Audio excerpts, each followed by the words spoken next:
Movie start होती है और कैटी कार्टर जो कि न्यूयॉर्क सिटी के एक रेस्टोरेंट में as a part time receptionist job करती है। असल में कैटी एक मॉडल बनना चाहती है और जिस वजह से ही वो अपने मॉडलिंग पोर्टफोलियो को रेडी करने के लिए काफी बेताब होती है। तभी उस रेस्टोरेंट में उसकी मुलाकात एक लेडी से होती है जो कि उसकी ही एक फ्रेंड होती है। वो उससे कहती है कि तुम्हें पहले अपना पोर्टफोलियो तैयार करना चाहिए। अब क्योंकि वो खुद एक मॉडल होती है जिस वजह से कैटी उसका पोर्टफोलियो अपने घर ले आती है और फिर वो उसे देखकर काफी इम्प्रेस होती है और फाइनली ये डिसाइड करती है कि वो भी अपना फोटोशूट कराएगी। अच्छा, अब एक कंपनी के एडवर्टाइजमेंट में उसे फ्री फोटोग्राफी सेशन का ऑफर मिला था, जिसके बाद वो उस कंपनी से कांटेक्ट करती है और जहां उसे अगले दिन 10 बजे तक आने के लिए कहा जाता है। अब जब अगले दिन कैटी वहां जाती है तब उसकी मुलाकात होती है 3 भाइयों से, इवान, निकी और जॉर्जी, जो कि पहले से ही कोई फोटोशूट कर रहे थे। इवान उससे कहता है कि अपनी ड्रेस चेंज कर लो।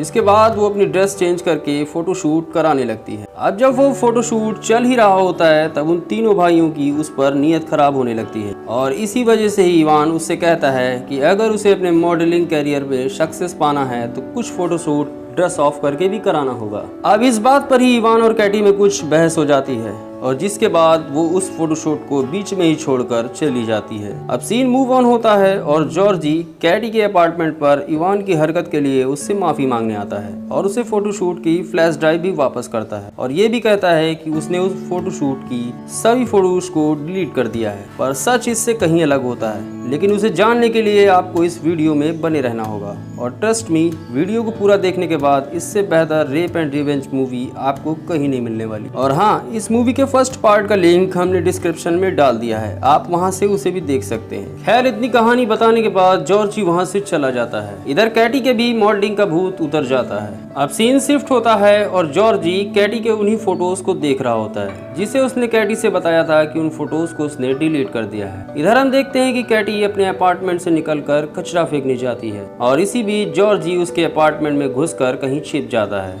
अब क्योंकि यहाँ काफी रात हो चुकी थी और जॉर्जी की हरकत से अनजान कैटी सो जाती है। कुछ देर बाद जब उसकी आंख खुलती है तब वो देखती है कि जॉर्जी उसकी फोटोज क्लिक कर रहा है। ये सब देखकर वो काफी शॉक्ड हो जाती है और सेल्फ डिफेंस में उस पर अटैक कर देती है और वहां से भागने वाली होती है, लेकिन जॉर्जी उसे पकड़ लेता है और फिर वो उसके हाथ पैरों को एक वायर से बांध देता है और उसके मुंह में कपड़ा ठूंस देता है और उसे खूब मारता है। लेकिन इस सब में कैटी के नेबर जेसन की आंख खुल जाती है और फिर वो उसके रूम में आता है जहां जॉर्जी उस पर एक चाकू से हमला कर देता है और उसे अधमरा कर देता है। फिर वो कैटी के साथ एनल सेक्स करता है, पर जेसन ये सब देखकर भी उसकी कोई हेल्प नहीं कर पाता और फिर उसकी वहीं डेथ हो जाती है। अब जब जॉर्जी अपनी हैवानियत से जागता है तब वो इस सब से काफी ज्यादा डर जाता है और तुरंत अपने भाइयों को कॉल कर इस सब के बारे में बताता है। वो दोनों बिना देर के हुए वहां आ जाते हैं और फिर उस पूरे क्राइम सीन के सभी एविडेंस को मिटा देते हैं और यहाँ तक कि उस चाकू पर कैटी के फिंगरप्रिंट्स लेकर वहीं छोड़ देते हैं जिससे जॉर्जी ने जेसन को मारा था। फिर इवान जबरदस्ती कैटी को ड्रग्स खिलाता है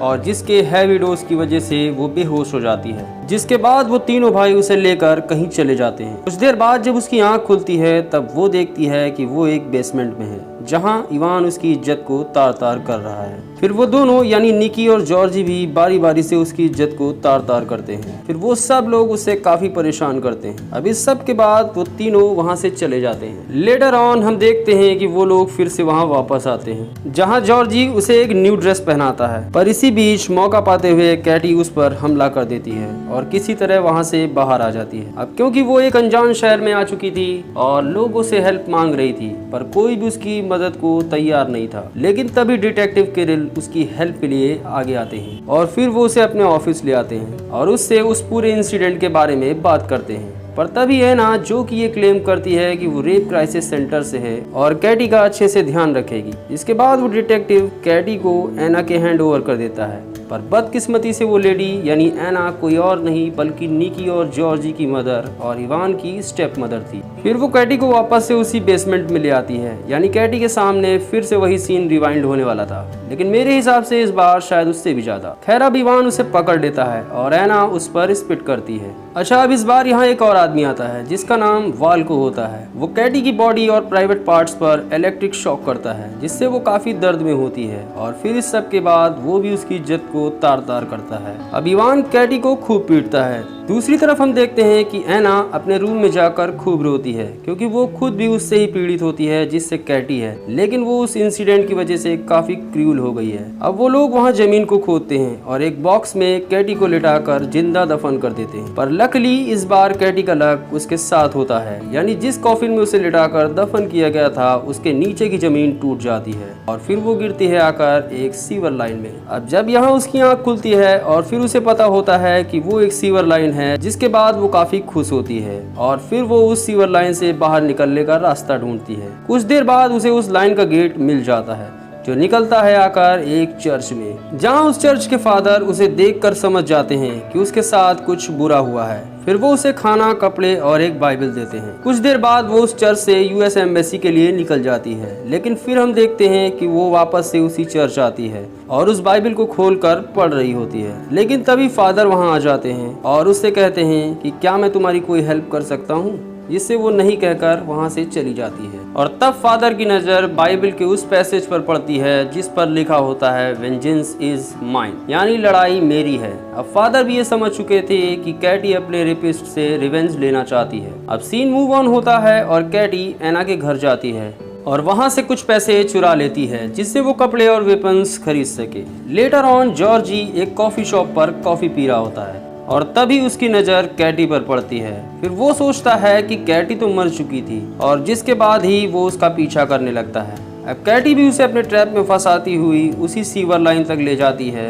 अब क्योंकि वो अपने सभी रेपिस्ट से बदला लेना चाहती है और इसी वजह से वो जॉर्जी के गले को एक रस्सी से कस देती है और फिर उसके हाथ पैरों को दीवार से बांध देती है और फिर वो एक चाकू से उसकी बॉडी पर काफ़ी सारे कट्स करती है जिससे कि उसे काफ़ी ब्लीडिंग होने लगती है और फिर वो काफ़ी तड़पने लगता है। दूसरी तरफ हम देखते हैं कि उस चर्च के फादर उस डिटेक्टिव से कांटेक्ट करते हैं और कैटी की कंडीशन और उन रेपिस्ट के अगेंस्ट उसके इंटेंशन को बताते हैं। अब ये सब सुनकर उस डिटेक्टिव को पता चल चुका था कि कैटी काफ़ी मुश्किल में हो सकती है। खैर, उधर हम देखते हैं कि एक क्लब में निकी ड्रिंक कर रहा होता है और फिर कैटी उसे पिला कर काफ़ी टल्ली कर देती है, जिसके बाद उसे कुछ वोमिटिंग फील होती है जिसके लिए वो वॉशरूम आता है और तभी उसके पीछे पीछे कैटी भी वहां आ जाती है और फिर उसे पेलने के बाद एक अनफ्लश टॉयलेट में उसका सर डिपो देती है जिससे उसकी सांस रुकने लगती है और फिर उसकी डेथ हो जाती है। अब अगला नंबर आता है लखनवी मांगू यानी वाल्को का, जिसे भी कैटी अपने पीछे पीछे उसी बेसमेंट तक लाती है और फिर उसके सर पर एक पत्थर मार देती है, जिसके बाद वो उसकी बॉडी और प्राइवेट पार्ट्स पर इलेक्ट्रिक शॉक देती है और फिर उसके मुंह में एक प्लम्बर स्नेक डाल देती है जिसका एक वायर उसके मुंह में होता है और दूसरा उस बेड पर, और फिर वो उस मशीन को ऑन कर देती है और कुछ देर की थेरेपी के बाद उनका भी स्वर्गवास हो जाता है। क्या लगता है आपको, मामू के लिए इतनी पनिशमेंट इनफ थी या नहीं? कमेंट बॉक्स में कमेंट करके हमें जरूर बताएं। खैर, अब नंबर आता है एना का, जिसे मारने के लिए वो वही बेसमेंट में गाना गाने लगती है। अब जब एना उसकी आवाज़ सुनती है तो वो यही सोचती है कि वो तो मर चुकी थी और फिर उसे देखने के लिए वो वही बेसमेंट आती है जहाँ कैटी उसे उसी गड्ढे में धक्का दे देती है और फिर उसके सर पर उसी बॉक्स के ढक्कन से बार बार अटैक करती है जिससे कि वो बेहोश हो जाती है। तभी इवान भी अपनी फैमिली को ढूंढता हुआ उस सीवर तक पहुंच जाता है और फिर वो देखता है कि जॉर्जी को किसी ने कैद किया है। दूसरी तरफ हम देखते हैं कि वो डिटेक्टिव जिससे फादर ने सब कुछ बताया था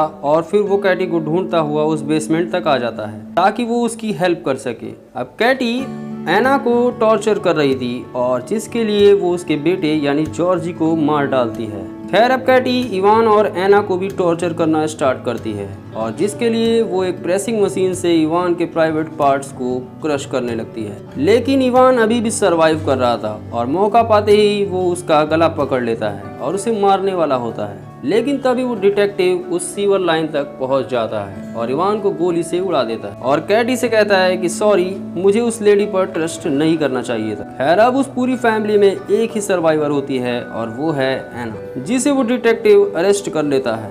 अब इस सब के बाद कैटी उस सीवर लाइन से बाहर आती है और एक पीसफुल स्माइल देती है और फिर यूएस एम्बेसी पहुंच जाती है और इसके साथ ही इस मूवी का हैप्पी एंड होता है। दोस्तों अगर आपको वीडियो अच्छी लगी हो तो वीडियो को लाइक और चैनल पर पहली बार आए हो तो चैनल को सब्सक्राइब जरूर करें। मिलते हैं एक नई वीडियो में। टिल देन जय हिंद जय भारत।